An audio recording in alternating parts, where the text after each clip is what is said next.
Es importante considerar, I'm telling him that it's important to realize I come from Latin America. In Latin America, those of us who grew up in these countries, if they had fathers like I did or grandfathers like you did, they tell us the stories of some of the things that happened in Latin America. The CIA is Latin America.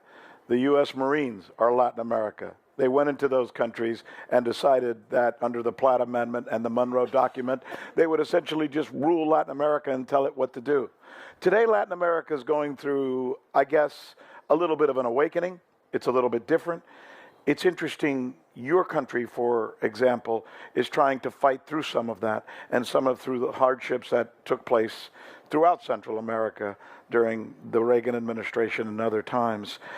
How is Latin America adapting the BRICS message to make sure people hear it and make them compare it, hopefully favorably, to the horrible experience they've been left with from the United States of America and others through colonialism?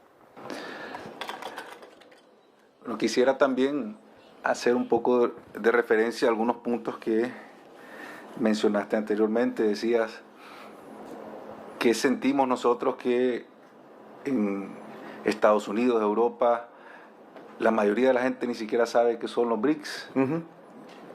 Creo que estás poniendo una cuestión demasiado sofisticada, porque la mayoría de la población de Estados Unidos no sabe dónde está Canadá. Entonces, creo que sí, hay que reconocer que los BRICS han tenido un éxito importante, porque si no, no estuvieran los ataques permanentes del gobierno estadounidense, de los gobiernos europeos, contra este bloque que viene tomando cada vez más fuerza. Y yo quiero también reiterar que nosotros hemos sufrido la intervención estadounidense prácticamente desde que Nicaragua es república. Tuvimos un presidente autoproclamado, un invasor estadounidense, William Walker, en los años 1800, cuando Nicaragua acababa de tener su independencia, y luego hemos tenido la intervención de Estados Unidos permanentemente en nuestro país y la defensa de nuestra soberanía a partir de la lucha de Sandino, de la lucha de la revolución y después, por supuesto, la guerra de los años 80 que fue impuesta por Estados Unidos, por Reagan, y ahora, desde el año 2007, que nuestro presidente, el comandante Daniel Ortega, retorna al gobierno, el ataque permanente de Estados Unidos, de Europa, contra nuestro proyecto político, que culminó incluso en un intento de golpe de Estado en el año 2018. Y quiero reiterar eso, que es importante porque los medios de comunicación fueron especialmente atacados durante ese intento de golpe de Estado. Medios de comunicación fueron quemados, trataron de asesinar a los periodistas nicaragüenses, y todo eso con la complicidad, el apoyo financiero también de Estados Unidos, de Europa, y la complicidad de los medios dominados por esos intereses que trabajaban en Nicaragua.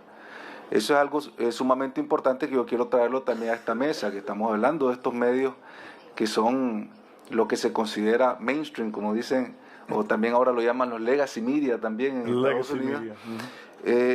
Y esos medios que se habían instalado en nuestros países, en toda América Latina, recordemos que han sido históricamente financiados por USAID, por la CIA, y eso ha sido puesto a la luz por nosotros desde el principio, pero también ahora por el mismo gobierno estadounidense, con Doge, con todo este esfuerzo que estaba haciendo Elon Musk y todo lo que salió ahí. Pero déjame hacerte esta pregunta: ¿cómo es posible ahora que el pueblo suyo o el pueblo de cualquier país en América Latina va a aceptar China, Rusia o cualquier otro país que viene ahí sin pensar nos van a hacer las mismas cosas que nos hicieron los gringos? Precisamente porque lo estamos viviendo. Tenemos una cooperación sumamente activa con Rusia, especialmente en temas de... By the way, my question was, what do you tell your people in Latin America who say, yeah, I remember the last time an empire came in here, the Spanish and the Americans, and they basically hosed us and took advantage of us, abused us, took our treasures, and killed many of us, like in Guatemala during the Civil War, where some 200,000 people died. So how do the people of Latin America now look at Russia and China and then any of these other countries that come in there saying, we want to help you, and not say, yeah, right, you're going to do the same thing the gringos did? I would say we just put it into practice, not only words. We're working with Russia, we're working with China, and cooperation is based on mutual respect, and cooperation is for development projects. Cooperation is for health projects. Cooperation is for infrastructure that we're working with China. And we're working also with Chinese media group, with CGTN, with Russia Today, with Sputnik, for the strengthening of the capacities of the Nicaraguan media institutions, and for And are the people buying into that, though? Are the people of Nicaragua buying into China and Russia? Do you believe? You know, your people. Yeah, surveys go over 80% of Nicaraguan population support Nicaragua's work with China and Russia. That's interesting. And yeah, it's quite positive because the work is there. I mean, with Russia, we have built the first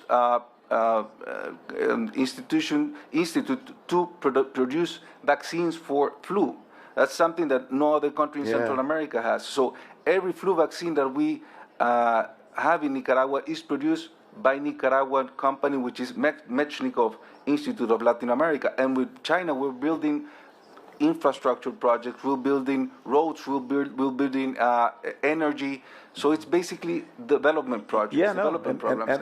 And never have we had from Russia, from China, any imposition. So this is why it's so different from what the experience that we have had with the United States and with Europe historically. I wanted to say one more thing. Of course. You mentioned YouTube, the podcasts, as this new wave of alternative and some might call more independent media. Mm-hmm.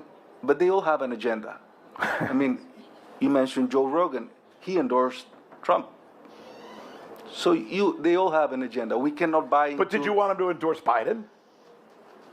If he's independent, he should have endorsed anyone. I see your point. Yeah, and it's a good one. We shouldn't buy into them being independent. They all have an agenda. So this is why we must remain strong and keep close cooperation with our good friends, China, Russia.